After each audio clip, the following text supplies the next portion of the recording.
Hey everybody, welcome back to Tech Simplified. In today's video, I got a quick one, but it is sure going to be interesting. I think I say that in every video now, but I think it will be. So I acquired this Toshiba Satalite back in the summertime and just never really gotten to fully take a look into it.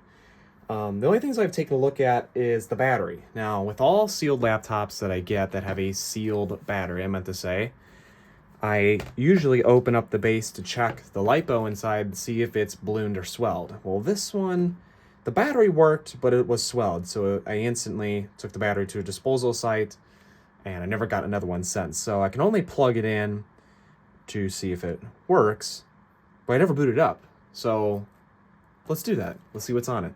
I'm assuming that there is going to be maybe a Windows 8 or maybe 10 if we're lucky. The person who owned this before was an IT kind of guy, so kind of just worked on stuff like this. Worked for an IT company, I believe. That's kind of where this kind of came from. Was just one of the bundles I purchased. But judging, it looks like there's a Windows 8 or 10 icon there, and it's got some interesting goo on it. The screen is reflective, which is just fantastic. Let's take a look at the I/O ports before we try turning it on here. So you can see right here that we have a power supply and then USB probably 2.0, audio jack, I believe, and then a volume up and down key. And then what's also interesting about this one, I don't know if you guys can see it too well, this is a Windows start button. You can just push the side button to get the start menu to come up, which is interesting. On the front here, we have battery or power and battery icon, I believe, and then that's probably a hard drive indicator port light too, I'm not sure. Right here we have two USB 3.0s or 2.5, whatever USB we're at now. We have a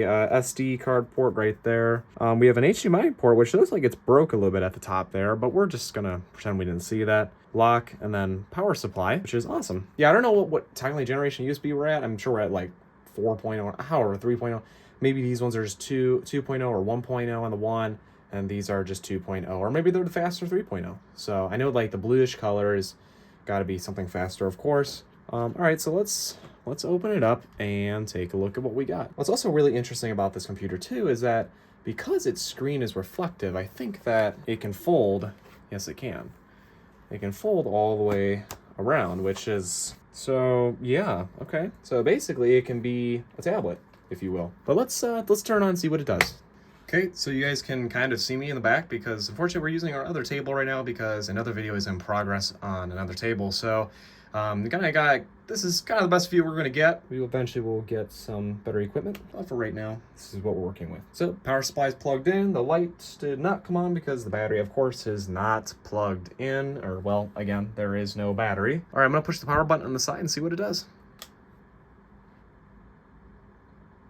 Oh, okay.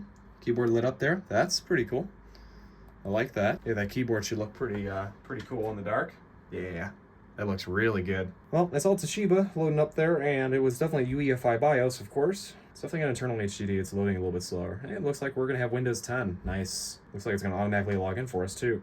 Yep, it is touchscreen. Okay, this is a nice computer. Awesome. I don't get many touchscreens, so awesome. Let me fold it in the tablet view so we can see it a little better. So I actually had to put it into sleep mode because it's got an internal HDD, and when I was flipping it over, you don't want to cause a head crash or anything like that. So made it go to sleep for a second, and then basically there we are. And yeah, this Toshiba Satellite is pretty snazzy. I'm not gonna lie, I like it. I like it a lot. I want to kind of see what it's got going on inside of it, so I'm going to do Task Manager. Slide this into the center a little bit. Performance. Okay, so it's got a i5 5200U CPU at 2.20 gigahertz. It's got 2 cores, 4 logical processors. The memory is an 8 gigabytes of DDR3. Okay, 1600 megahertz. That's pretty fast. I'm okay with that. There's 2 slots used. There's 2 4 gig DIMMs in there. And it does have an Intel RHD graphics 5500. So there is technically, air quote, a onboard GPU, which is pretty cool. So yeah, this is a snazzy looking rig. I'm going to check activation because I'm just curious. And I should be able to get a keyboard to pop up. There we go. There's speakers too. Okay, it should load up. Just want to check to see if it's a legit version of Windows, and yep, Windows 10 Home. This is a really good little computer. I would definitely like to use it as a tablet, but since the battery's dead, it's really not all that, you gotta stay plugged into a plug all the time, and also too, there's an HDD inside of it, so it's not an SSD. So I could, buy a new battery, purchase another power supply. The power supply I'm using right now, it's technically for another computer, but this is compatible with it. it would cost a little bit much, and probably will just buy another power supply for it or find another one and plug it into and keep it up on one of my desk or something like that to kind of work with and use as like a browsing computer or something like that. But this Toshiba Satellite, it works really well. I'm excited with it. To let you know the price, I believe I only paid $5 for it, which is kind of crazy. So, but I bought it as a lot sale as well. So, all right, everyone, I want to say thanks for watching. Please like and subscribe, and as always, I will see you in the next one.